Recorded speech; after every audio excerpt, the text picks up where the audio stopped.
Access to land and land tenure security are at the heart of all rural societies and agricultural economies. Having land, controlling it, and using it are critical dimensions of rural livelihoods and determine rural wealth and rural poverty. Land issues have an impact on the everyday choices and prospects of poor rural people. For instance, issues of land, access, and security of land tenure strongly influence decisions on the nurture of crops grown, whether for subsistence or commercial purposes. Such issues also influence the extent to which farmers are prepared to invest in improvements in production, in sustainable natural resources management, and in the adoption of new technologies and promising innovations.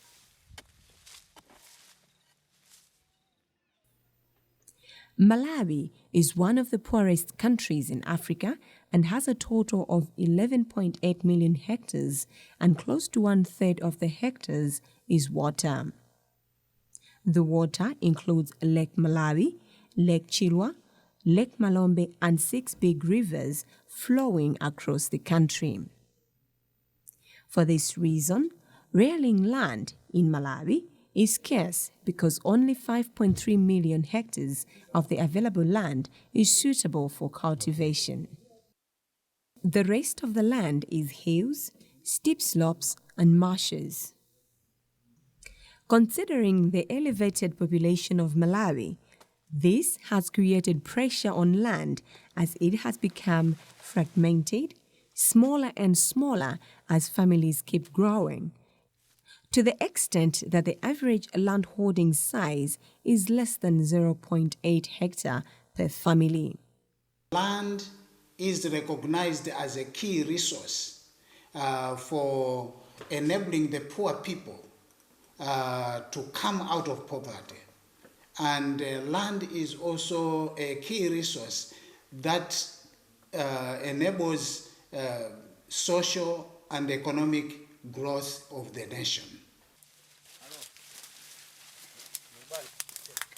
As a way of dealing with the existing problems the people are facing, Malawi government is introducing new schemes such as the Green Belt Initiative, already taking place along the lakeshore areas, and the G8 Initiative, New Alliance for Food Security and Nutrition, to help the people and the economy of the country.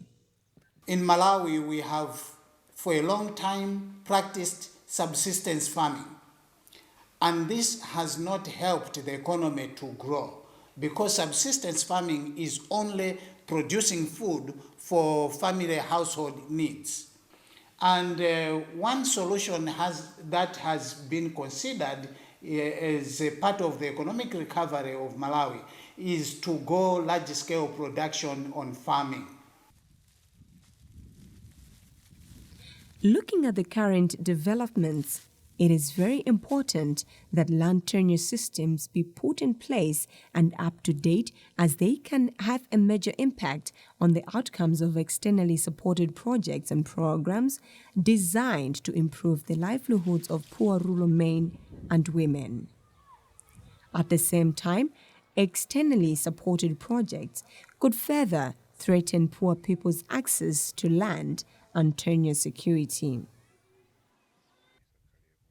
While it is true that the introduction of new technologies or irrigation schemes often increases land values, these technologies or schemes can result in the loss of access to land by poor and vulnerable groups if all existing rights, including secondary rights, group rights, and multiple user arrangements, are not adequately considered, which can then initiate an increase in social conflicts.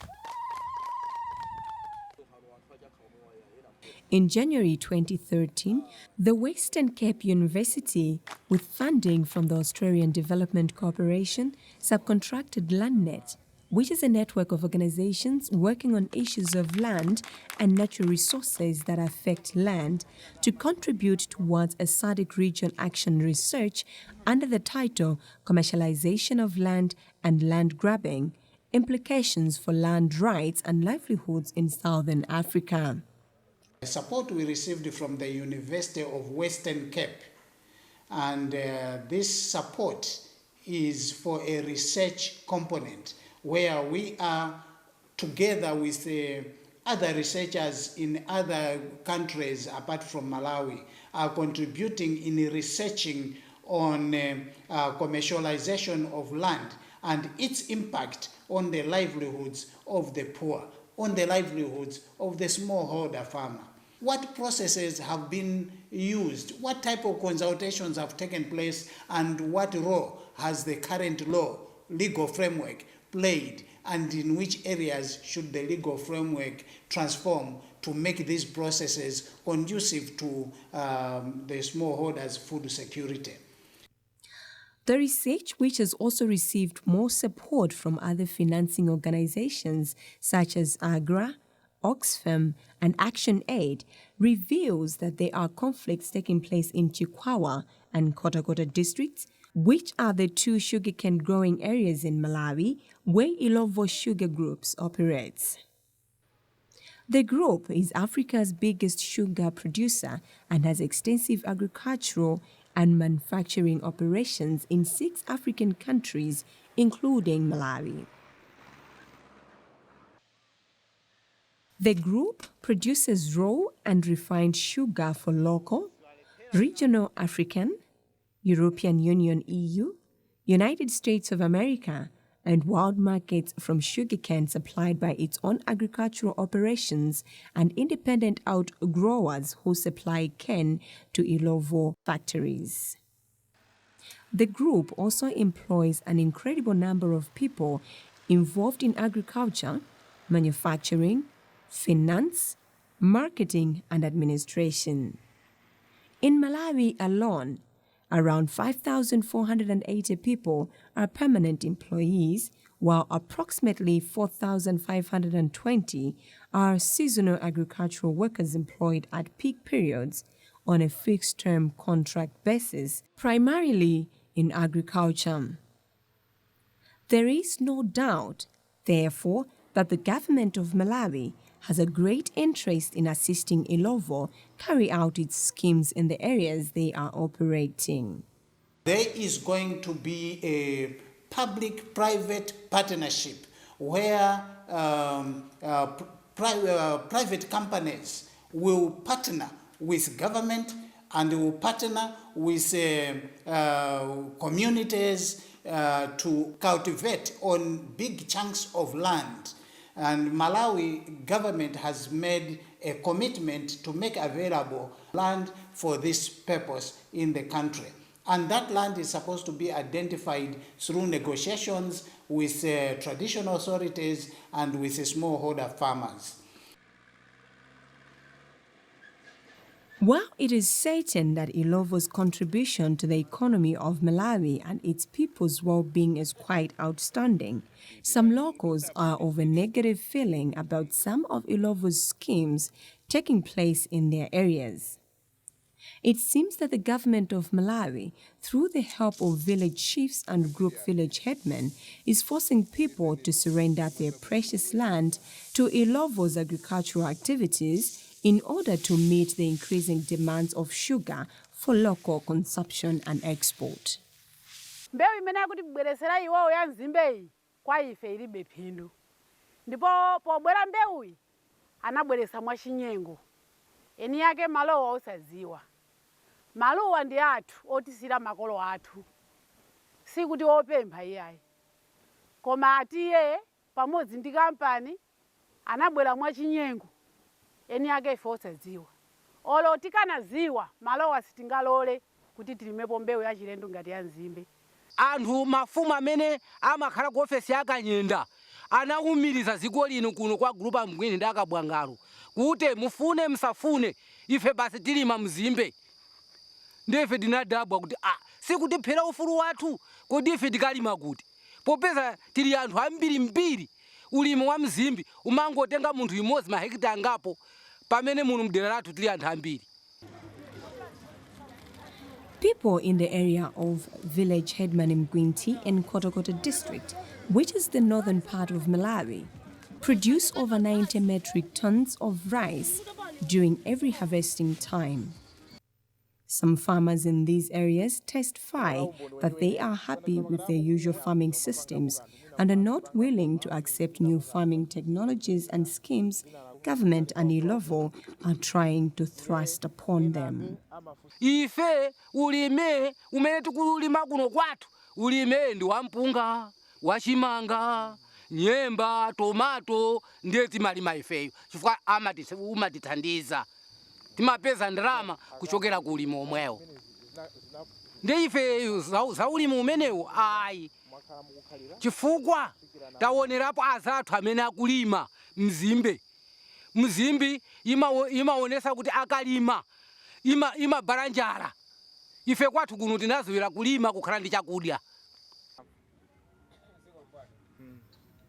Anger has been evoked amongst communities, with authorities attempting to force sugarcane farming on the people's land.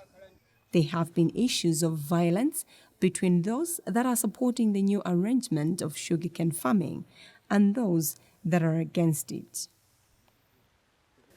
Panopo ndayima pano ndipa group village Headman Mbiwi. Panopo panthawi yomweyo azathu aujeni akunja anabwera ndi zida zawo kufuna kulanda malo athu ano. Panopo chikwangwani chimene chikuoneka pano ndi chikwangwani chimene panafera nzathu. Pamene ife tabwino wake ziku lino timalikana kuti lilandidwe ndi anthu akunja kuti alimizimbe. According to the locals, there have also been issues of arrests of those people protesting or resisting the authorities' arrangements to convert traditional subsistence farmers to external commercial sugarcane growers working with smallholder sugarcane growers organizations. In particular, the Dwangwa Cane Growers Trust and Dwangwa Cane Growers Limited, through which smallholder growers in Kotokota supply sugarcane to Ilovo Sugar Group. The situation got very worse to the extent of causing loss of life. Tinadabwa siku lina pamene apolisi anabwera usiku tosi titagona. Ata anabwera apolisi tuwanu atafika tuwani anango amanga anyorosa amene amavomereza kuti zoonadi ifeyo musatiphere ufulu koma iwo sankalima koma iwo kunali kutithandiza ife anthu kuti njala ingaphe.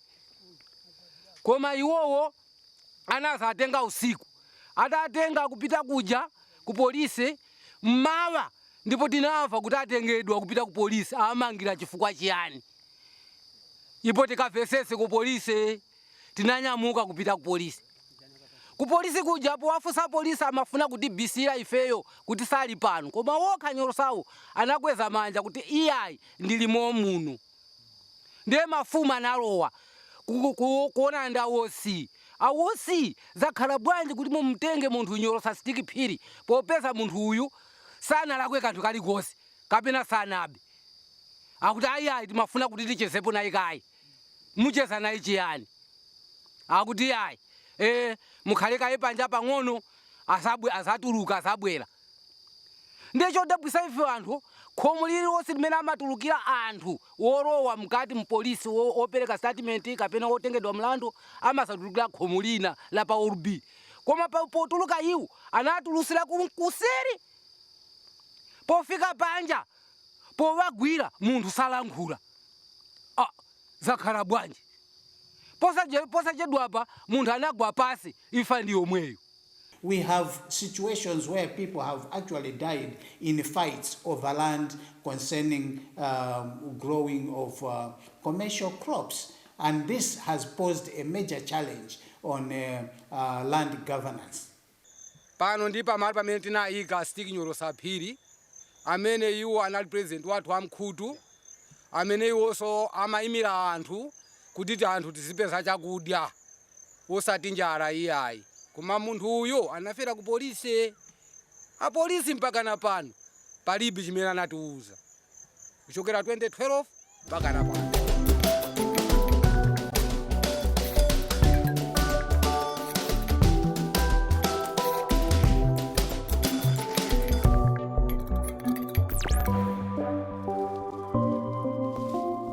Other villagers on the same areas, however, agreed to sugarcane farming, and according to some, they are not sorry for accepting the new system of farming, claiming that with the change, they have managed to buy most of their needs out of the profits they make by selling sugarcane to Ilovo. Ine ngati monzi wali manzimbe mmene ndikuonera uwo uli bwino wasopano.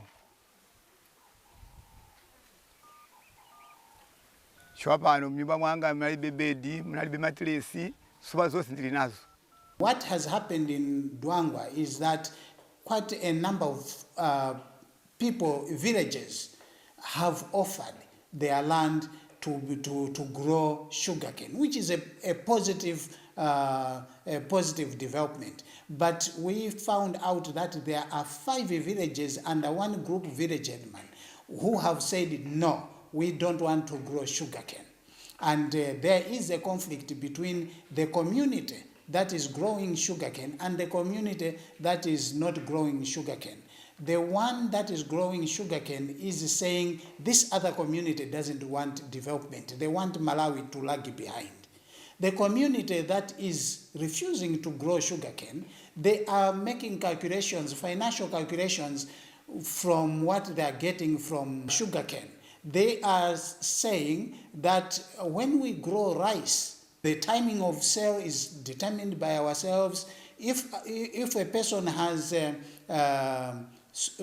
challenge with school fees, they will just go and sell a few bags of rice and get the school fees. Whilst if they have to grow sugarcane, they have to wait for the season when their payment is coming, and that payment may not be enough. But they are also arguing that the food crops that they are growing is feeding not only themselves, but even those who are cultivating sugarcane. Pamunda pamene 1 hectare akumpasa munthu wa nzimbe, ifeyo eni yake timagawana anthu oposa 30 kapena 60 timakwanira, timagawana pang'ono timaposhoni.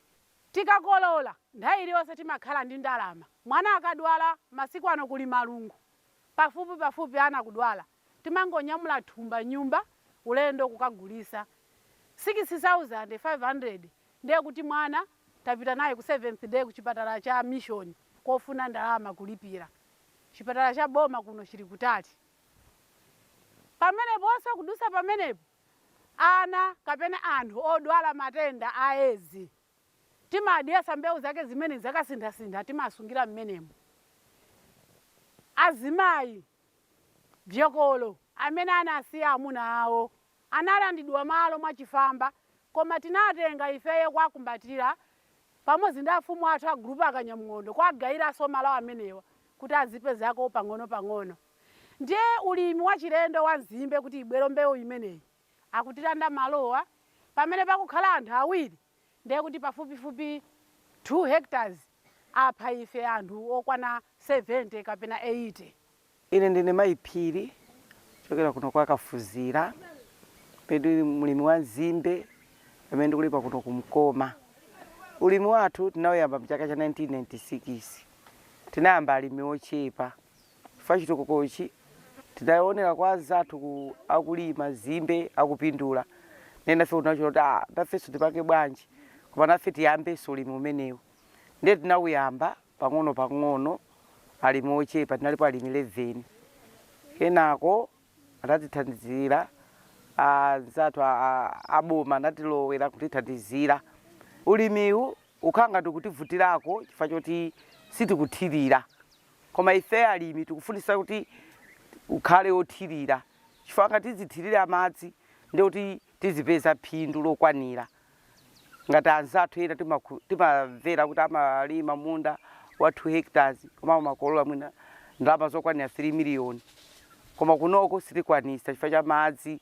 Umakhala madzi athu sakhala okwanira, mvula okha kabweraso chilala ndekuti zimangobwereratu kusikiratu monga ngati panopo chaka chatha munda mwanga ndinakolola mabandulu azimbe okwanira ngati 31 koma chaka chino abwerera ndithu akwana chabe 25 ndi komanso ine ndinodandaula kuti chikuchitika nchani ndeti pafunisisa kuti ulimi ukhale wa madzi tizipindula.